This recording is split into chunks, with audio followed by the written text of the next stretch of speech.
নমস্কার, আমি সুররঞ্জন গঙ্গোপাধ্যায়। শেয়ার মার্কেটের নিউজ সংক্রান্ত এই ভিডিওতে আমি আপনাদেরকে স্বাগত জানাচ্ছি। চলুন ভিডিওটা শুরু করি। দেখুন, এই ভিডিওতে আমি আলোচনা করব যে এই সপ্তাহের জন্য অর্থাৎ 7ই জুলাই থেকে 11ই জুলাই পর্যন্ত যে সপ্তাহটা আমরা কাটালাম, এই সপ্তাহে কোন কোন স্টকে সব থেকে বেশি ডেলিভারি নেওয়া হয়েছে, কোন কোনগুলো সব থেকে বেশি একটা ডিম্যাট অ্যাকাউন্ট থেকে আরেকটা ডিম্যাট অ্যাকাউন্টে ট্রান্সফার হয়েছে, তার হিসাব হচ্ছে এই স্টকগুলো। আপনাদেরকে প্রথমেই আমি একটা প্রিকশন দিয়ে রাখি এবং ডিসক্লেমার দিয়ে রাখি যে এগুলো কিন্তু কোনো বাই সেল রেকমেন্ডেশন নয়, আপনারা জানেন সেটা, কারণ সেই এখতিয়ার আমার নেই। আমি কেবলমাত্র সেই নিউজগুলো দিচ্ছি যেগুলো সহজেই আপনারা ফ্রিতে আপনারা পেয়ে যাবেন এনএসসির ওয়েবসাইটে, এবং আরও অনেক থার্ড পার্টি ওয়েবসাইট রয়েছে, অ্যাপস রয়েছে, যেখান থেকে কিন্তু এই ডেটাগুলো আপনারা ডাউনলোড করতে পারেন। হয়তো সাজিয়ে গুছিয়ে আমি লিখেছি এবং পরিবেশন করছি, হয়তো সেখানে সেরকমভাবে নেই। তো যাই হোক, আবার কোনো জায়গাতে থাকতেও পারে, আমি সেগুলোর নাম উচ্চারণ করছি না। থার্ড পার্টি ওয়েবস আপনারা এনএসসি ওয়েবসাইট থেকে বিশ্বাসযোগ্য জায়গা থেকে আপনারা ডেলিভারি স্টক বা ডেটাগুলো কিন্তু অনায়াসে পেয়ে যেতে পারেন। এবং বারে বারে বলেছি, আপনি যদি এই ডেটাগুলোকে না দেখা অভ্যাস করে থাকেন তাহলে দেখতে শুরু করুন, কারণ বড় বড় পয়সারা কোন কোন স্টকগুলোকে নিয়ে বেশি নাড়াচাড়া করেছে সারা সপ্তাহ জুড়ে, পার্সেন্টেজ ওয়াইজ এবং কোয়ান্টিটি ওয়াইজ আপনারা সেগুলোর উপরে নজর রাখুন, সেগুলোর চার্ট অ্যানালাইসিস করুন। আপনারা দেখুন যে সেগুলো সারা সপ্তাহ জুড়ে কী হয়েছে, কোন জায়গাতে কেনা হয়েছে, কোন জায়গাতে বিক্রি হয়েছে। হয়তো বলা যায় না, আপনি হয়তো প্যাটার্নটা ধরতে পারতে পারেন যে ইনস্টিটিউশনাল বাইং কেমনভাবে হয়। আপনারা ক্যান্ডেলগুলোকে দেখে হয়তো বুঝতে পারবেন, বা ধরনগুলো দেখে হয়তো বুঝতে পারবেন। আমি বলছি না, কিন্তু আপনারা হয়তো বিশ্লেষণ করতে করতে নিজেরা সেগুলোকে আন্দাজ করতে পারেন বা বুঝতে পারেন।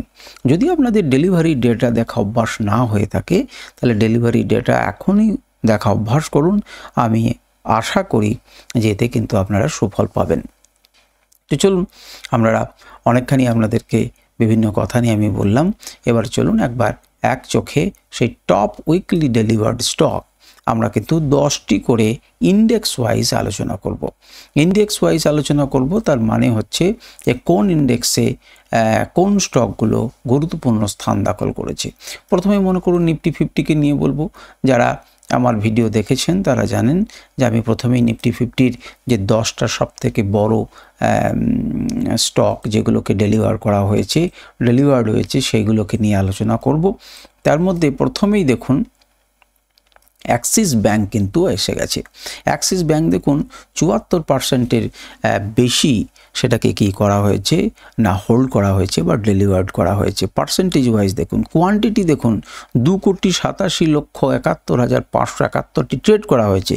তার মধ্যে 2,20,00,000 কিন্তু কি করা হয়েছে, হোল্ড করা হয়েছে। মাত্র 50-57 লাখ বিক্রি করে দেওয়া হয়েছে বা হোল্ড করা হয়নি।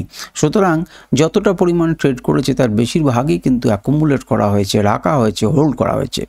তেমনি ভারতী এয়ারটেল আরেকটি বড় কোম্পানি, 4 নম্বর কোম্পানি বলা যেতে পারে। 1,64,00,000, সেখানে 1,18,00,000 হোল্ড করা হয়েছে, 72% বেশি। এগুলো কিন্তু সব লার্জ ক্যাপ। তারপর মনে করুন কোটাক ব্যাংকে দেখতে পাচ্ছেন, আইসিআইসিআই ব্যাংকে। এর আগের সপ্তাহ যদি আপনারা ভিডিওগুলো দেখেন তাহলে দেখবেন কিন্তু এই ব্যাংকগুলোর নাম কিন্তু আছে। এই এয়ারটেলও রয়েছে, কোটাক ব্যাংকও আছে, আইসিআইসিআই ব্যাংকও রয়েছে।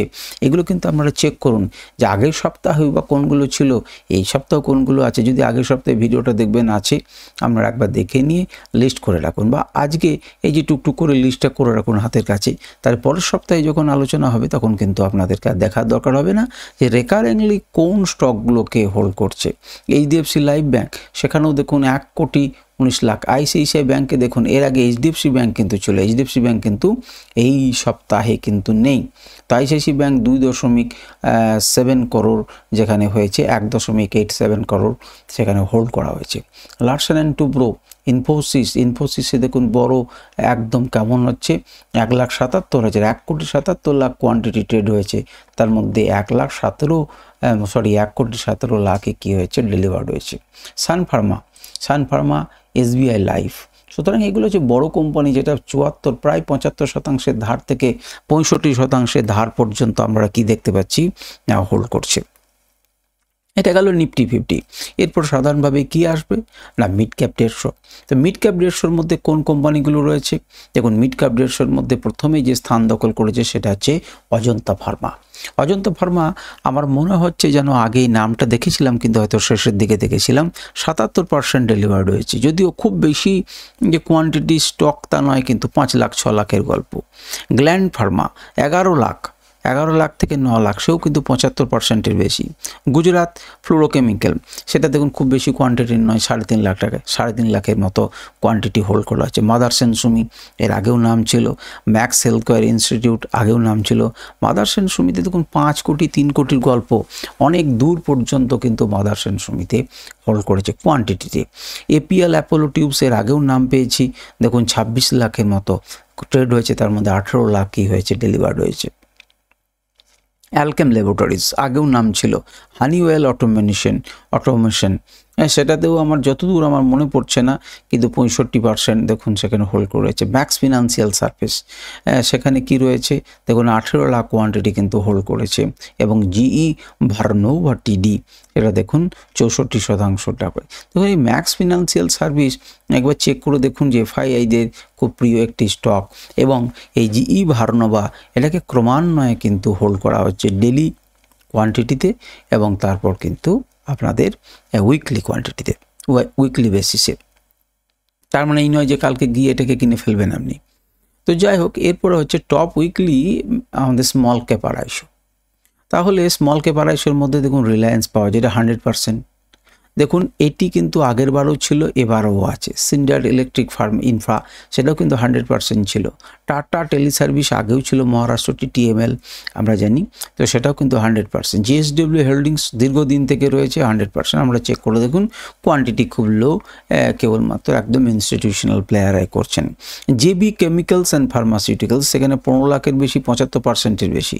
তাহলে দেখুন 75%-এর বেশি, এখানে প্রায় 5টা আমরা পেয়ে গেলাম। ইন্ডিয়া মার্ট সেটাও কিন্তু, ইন্ডিয়া মার্ট ইন্টারমেস সেটা দেখুন প্রায় 74% হচ্ছে। গো ডিজিট জেনারেল ইন্স্যুরেন্স খুব বেশি দিনকার কোম্পানি নয়, আইপিও বেরিয়েছিল কিছুদিন আগে, তো সেই গো ডিজিট জেনারেল ইন্স্যুরেন্স সেটা কিন্তু 73% হোল্ড করা আছে। ক্যানফিন হোমস একবার যেন নামটা কোনো জায়গাতে দেখেছি মনে হচ্ছে হোল্ডিংয়ের ক্ষেত্রে।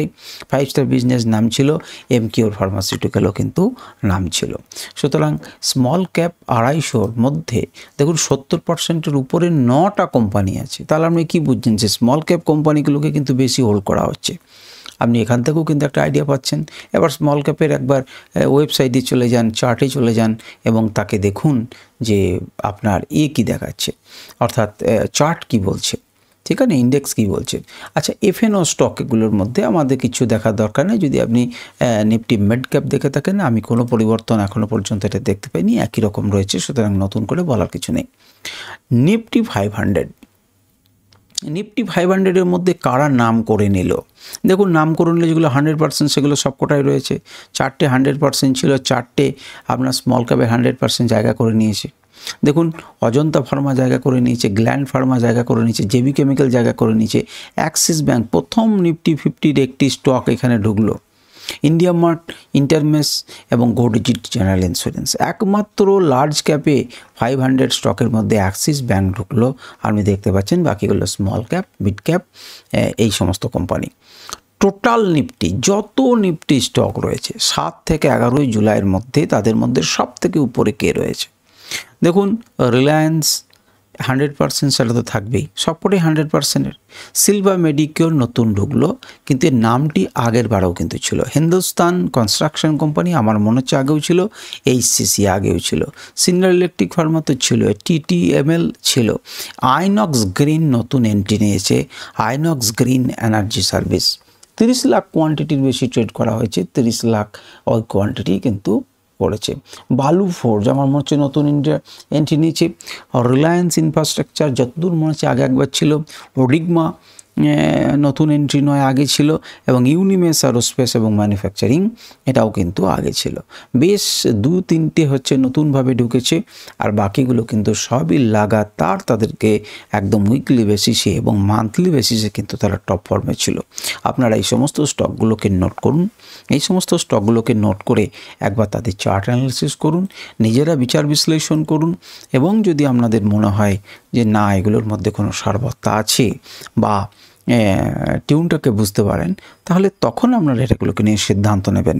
আমি আপনাদেরকে কোনো রকম বাই এবং সেল রেকমেন্ডেশন দিচ্ছি না, কারণ সেটা আমার এখতিয়ারের বাইরে। আশা করি এই আলোচনা আপনাদের কাজে দেবে। আপনাদের যদি সত্যিকারেরই এটা দেখা অভ্যাস না হয়ে থাকে, তাহলে দেখার অভ্যাস করুন।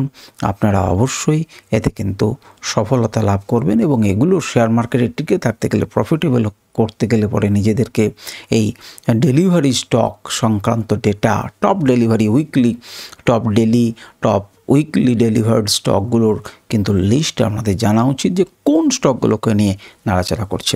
আজকের ভিডিও এ পর্যন্তই। নমস্কার, ধন্যবাদ।